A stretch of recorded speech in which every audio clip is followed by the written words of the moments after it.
নমস্কার। আজকে আমি লাউ দিয়ে বিকালের টিফিন বানাবো, তাই ভাবলাম আপনাদের সাথেও শেয়ার করি। আর এই লাউয়ের পিঠাটা এত সুন্দর খেতে হয়, না করলে ভাবতেই পারবেন না। তাই পুরো ভিডিওটি দেখার অনুরোধ রইল। এখানে আমি লাউকে ছাড়িয়ে কেটে নিয়েছি, কেটে প্রেসারে একটা সিটি দিয়ে নেব। স্বাদ মতো লবণও দিয়ে দিয়েছি। দেখুন লাউটা কত সুন্দর সেদ্ধ হয়ে গেছে। এখন আমি লাউটি একটি পাত্রে ঢেলে নেব।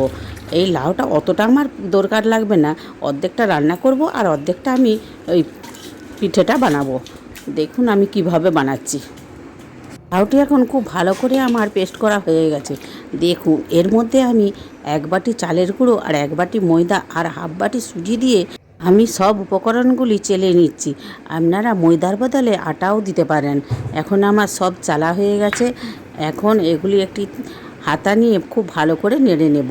এর মধ্যে স্বাদ মতো লবণ, 1 চামচ চিনি, 1 চামচ জিরে আর হাফ চামচ চিলি ফ্লেক্স দিয়ে মেখে নেব।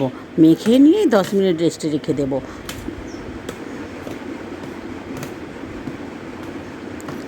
দেখুন একটু শক্ত শক্ত করেই মেখে রেখেছি, পরে আবার ঠিক করব। এখন আমার 10 মিনিট রাখা হয়ে গেছে। দেখুন পেস্টটা অনেকটাই ফুলে গেছে। এখন এর মধ্যে অল্প জল দিয়ে আরেকটু পাতলা করে নেব। ব্যাটারটা যত ভালো করে রেডি করবেন পিঠাটা কিন্তু ততটাই ভালো হবে। এইভাবে বানিয়ে সকলকে খাওয়ালে কেউ খেয়ে বুঝতেই পারবেন না লাউ দিয়ে বানিয়েছে না কি দিয়ে বানানো হয়েছে। আশা করছি সকলেরই খুব পছন্দ হবে। লাউ দিয়ে তো অনেকেই অনেক কিছু করে খান, আমার মতো করে একবার হলেও বানিয়ে খেয়ে দেখুন। আর লাউ খাওয়া শরীরের পক্ষে খুবই উপকার। আর গরমে তো বলার নেই। লাউয়ের রেসিপিটি ভালো লাগলে আপনারা অবশ্যই একটা কমেন্ট করবেন, তবেই তো আমার ভিডিও ছাড়তে আগ্রহ হবে। এখন আমার বাটারটি রেডি হয়ে গেছে। এখন ওভেনে একটা তাওয়া বসিয়ে দেব। দেখুন তাওয়াটি গরমও হয়ে গেছে। তার মধ্যে একটু তেল দিয়ে এইভাবে একটা আলুকে কেটে নিয়েছি। আলু কাটার মধ্যে এইভাবে বুলিয়ে নেব। এখন আমি 1 হাতা বাটার নিয়ে দিয়ে দিলাম। দিয়ে এইভাবে ঘুরিয়ে নিয়ে এটি 2-1 মিনিটের মতো ঢাকা দিয়ে রেখে দিলেই হয়ে যাবে। দেখুন 2 মিনিট ছিল, 2 মিনিটে অনেকটাই হয়ে গেছে। এখন আমি ঘুরিয়ে ফিরিয়ে আরেকটু ভালো করে ভেজে নেব। এটা আমি একটু সাদা তেল দিয়েও ভেজে নিচ্ছি। আপনারা ঘি দিয়েও ভাজতে পারেন, ঘি বাটার দিয়েও ভাজতে পারেন। আমি সাদা তেল দিয়েই ভেজে নিচ্ছি।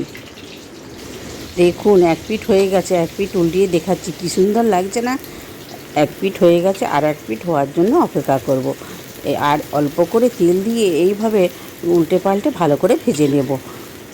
এই পিঠেটা খেলে কেউ ভাবতেই পারবেন না এটা লাউ দিয়ে তৈরি না অন্য কিছু দিয়ে।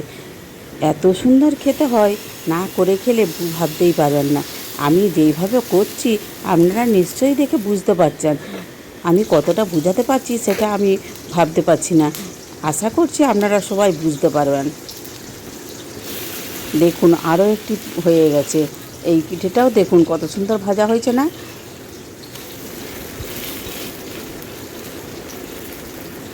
এইভাবে আমি সব পিঠেগুলি ভালো করে ভেজে নেব।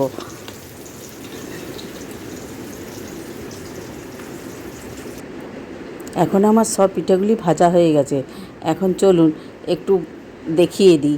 পিঠাটা দেখুন এত সুন্দর নরম হয়েছে, মানে না করলে ভাবতেই পারবেন না।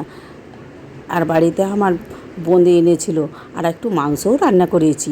তাই মাংসর ঝোল দিয়ে এই পিঠাটা খেতে সত্যি অসাধারণ লাগে। আর বোঁদে দিয়েও তো বলার নেই। আজকের রেসিপিটি ভালো লাগলে একটা লাইক করার অনুরোধ রইল।